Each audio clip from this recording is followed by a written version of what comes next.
Assalamualaikum warahmatullahi wabarakatuh. Saya Muhammad Yusro akan presentasikan hasil tugas kelompok kami, yaitu tentang Cyber Security Management, manajemen keamanan cyber pada organisasi modern, kajian teoritis kerangka standar, dan studi kasus e-government di Indonesia. Kelompok Muhammad Yusro, Noni Ardelia Delinda, Helmi Dwiki Kurniawan. Mengapa CSM menjadi isu strategis? Organisasi modern semakin bergantung pada sistem informasi digital untuk menyimpan data, komunikasi internal, dan penyediaan layanan publik. Ketergantungan ini meningkatkan efisiensi, tetapi sekaligus memperluas attack surface yang dapat dieksploitasi. Pada sektor pemerintahan, resiko menjadi lebih besar karena sistem digital mengelola data strategis dan layanan yang berdampak langsung kepada masyarakat. Karena itu, keamanan cyber perlu dipahami sebagai persoalan manajemen yang mengintegrasikan teknologi, kebijakan, tata kelola, hukum, dan budaya organisasi. 1,6 miliar anomali trafik nasional pada 2021, 404 juta anomali trafik nasional pada 2023, 282 layanan publik terdampak PDNS 2. Landscape ancaman 33.748 lebih insiden pada situs per domain go.id. 83 peringkat Indonesia NCSI 2020. Data pendukung tercatat lebih dari 33.000 insiden peretasan terhadap situs berdomain resmi lembaga negara pada periode Desember 2020 sampai Agustus 2021.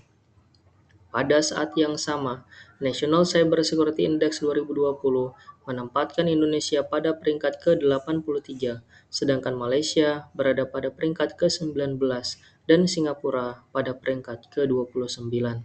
Perbandingan peringkat NCSI 2020, Malaysia 19, Singapura 29, Indonesia 83. Konsep apa itu Cyber Security Management? Risiko, apa ancamannya? Kontrol, bagaimana melindunginya? Dan model, bagaimana menerapkannya? Rumusan masalah mengakomodir pembahasan mengenai konsep dan ruang lingkup Cyber Security Management, kemudian bergerak pada tren ancaman, manajemen risiko, governance dan klasifikasi informasi, teknologi keamanan, serta aspek hukum, etika, dan standar internasional. Konsep dasar Cyber Security Management. Cyber Security Management lebih luas daripada pengamanan perangkat. CSM merupakan pendekatan terintegrasi yang mengelola manusia, proses, teknologi, kebijakan, governance, risk, dan compliance agar kerahasiaan, integritas, serta ketersediaan informasi dapat dipertahankan. Manusia, awareness, kompetensi, budaya keamanan, proses, kebijakan, resiko, respon audit, teknologi, akses, enkripsi, monitoring, backup. Ketiganya diikat oleh governance, risk management, dan compliance. Inilah yang membuat keamanan menjadi sistem pengelolaan, bukan sekadar kumpulan alat. CSM menempatkan keamanan sebagai fungsi manajerial yang terintegrasi. Governance dan manajemen risiko.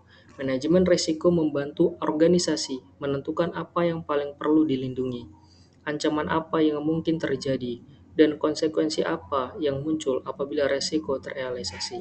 Organisasi tidak mungkin menghilangkan seluruh ancaman, sehingga prioritas harus ditentukan secara rasional. Governance, arah dan akuntabilitas, risk, identifikasi prioritas, kontrol, mitigasi dan review, monitoring, dan perbaikan. Makalah penggunakan ISO IEC 27005 dan INSTSP 800-30 sebagai rujukan untuk memahami proses penilaian dan pengelolaan risiko. Kasus PDNS menunjukkan konsekuensi ketika aspek risiko, backup, kontrol, dan kesiapan respons tidak terkelola secara memadai. Klasifikasi informasi dan strategi privasi. Organisasi pemerintahan mengelola informasi dengan tingkat sensitivitas berbeda.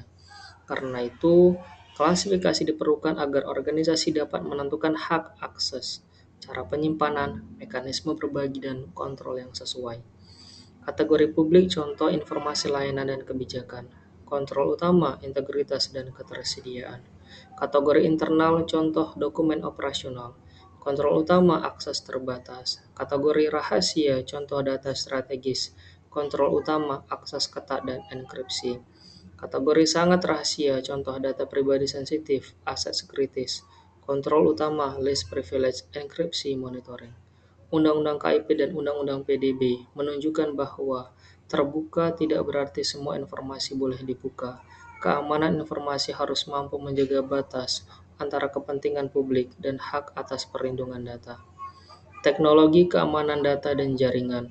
Perlindungan sistem e-government membutuhkan kombinasi kontrol identitas, jaringan data dan resilience, MFA, RBAC, least privilege, segmentasi jaringan, IDS, IPS, enkripsi, hashing, monitoring, backup, dan disaster recovery, masing-masing menangani bagian risiko yang berbeda. Identity MFA, RBAC, data enkripsi, hashing, network segmentasi, IDS IPS, resilience backup DR. Kasus PDNS menegaskan bahwa teknologi harus dirancang untuk tetap menyediakan jalur pemulihan ketika kontrol pencegahan gagal. Sumber makalah UAS CSM bab 2.6. Tabel teknologi keamanan data dan jaringan. Hukum, etika, dan standar internasional. Undang-Undang ITE menjadi kerangka dasar ruang cyber dan aktivitas elektronik. Undang-Undang PDB memperkuat perlindungan data pribadi melalui hak subjek data, kewajiban pengendali dan prosesor, serta mekanisme perlindungan. Undang-Undang KIP memberikan kewajiban keterbukaan yang harus diseimbangkan dengan informasi yang dikecualikan, awareness, risk, dan compliance agar kerahasiaan, integritas, serta ketersediaan informasi dapat dipertahankan. Etika melengkapi hukum, keamanan cyber menuntut kejujuran dan pelaporan insiden, tanggung jawab profesional, penghormatan terhadap privasi, dan transparansi kepada publik ketika insiden berdampak pada masyarakat. Studi kasus insiden PDNS Juni 2024. Serangan ransomware Lockbit 3.0 terhadap pusat data nasional, sementara mengenkripsi data dan melumpuhkan ratusan layanan publik. Analisis kasus ini menunjukkan bahwa masalahnya tidak hanya terletak pada serangan, tetapi juga pada kesiapan organisasi sebelum, saat, dan setelah insiden. Pra-insiden, backup terpisah, belum memadai, akses dan segmentasi belum optimal, deteksi awal, anomali dan gangguan layanan mulai muncul, eskalasi, Lockbit 3.0, mengenkripsi data, ratusan layanan terganggu, respons, koordinasi lintas lembaga untuk pemulihan bertahap, pasca insiden, evaluasi, governance, penguatan backup. Kasus ini menjadi jembatan dari pembahasan teori menuju desain model keamanan cyber. Apa yang sebenarnya gagal pada kasus PDNS? Jika insiden hanya dilihat sebagai serangan ransomware, solusi yang muncul akan terlalu sempit. Dalam perspektif CSM, pertanyaan yang lebih penting adalah mengapa satu insiden mampu berkembang menjadi gangguan layanan publik yang luas dan mengapa pemulihan tidak dapat dilakukan secara cepat. Satu, backup. Tidak tersedianya backup terpisah yang memadai. Yang kedua, akses. Kontrol aksesnya dan segmentasi belum optimal. Yang ketiga, respon. Kesiapan dan koordinasi respon belum memadai. Yang keempat, culture. Budaya keamanan belum terinternalisasi. Kesimpulannya, ransomware menjadi pemicu, tetapi dampaknya diperbesar dan oleh kelemahan pada beberapa lapisan pengelolaan keamanan. Threat Modeling (STRIDE) untuk memahami ragam ancaman pada sistem e-government secara lebih terstruktur.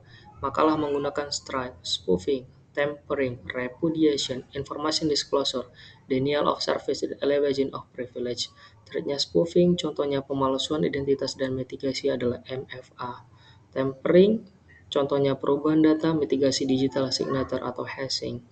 Repudiation, penyangkalan transaksi, mitigasi audit trail log, information disclosure, kebocoran data pribadi, mitigasinya enkripsi atau access control. Threat-nya denial of service, contohnya DDoS layanan publik, mitigasi red limiting atau anti-DDoS. Threat-nya elevation of privilege, contoh eskalasi hak akses, mitigasi RBAC atau least privilege. Risk mapping dan prioritas mitigasi. Risk mapping membantu organisasi menghindari pola, semua risiko dianggap sama penting. Dalam makalah ransomware pada pusat data, kegagalan backup dan disaster recovery, serta kebocoran data pribadi berada pada zona tinggi hingga ekstrim dan menjadi prioritas mitigasi. Prioritas R1, R3, R2, mitigasi tertinggi. Awareness R4, phishing, focus security awareness. Model keamanan cyber berlapis. Hasil analisis berdasarkan sistem konsep, regulasi standar, dan studi kasus. Makalah merumuskan 5 lapisan yang saling terintegrasi. Governance, manajemen risiko, kontrol teknis, manusia dan budaya, serta respons dan pemulihan. Governance, arah dan akuntabilitas, manajemen risiko, identifikasi dan prioritas, kontrol teknis, perlindungan sistem, manusia dan budaya, awareness dan kompetensi, respons dan pemulihan IRP, CSIRT, dan DR. Logika model, governance memberi arah, resiko menentukan prioritas, kontrol melindungi, manusia menjalankan, respon memulihkan. Model ini secara khusus menjawab kelemahan yang terlihat pada PDNS, terutama backup, kontrol teknis, budaya keamanan, dan kesiapan pemulihan. Roadmap implementasi dan kesimpulan. 0-6 bulan fondasi, kebijakan, inventaris aset, klasifikasi informasi, audit awal. 6-8 bulan, 11 bulan penguatan, backup terpusat, enkripsi, RBAC, training dan threat modeling. 18-36 bulan pematangan, ISO 27001, SOC, simulasi DR, evaluasi undang-undang PDB. Kesimpulan, makalah menunjukkan bahwa keamanan cyber e-government merupakan persoalan multidimensi.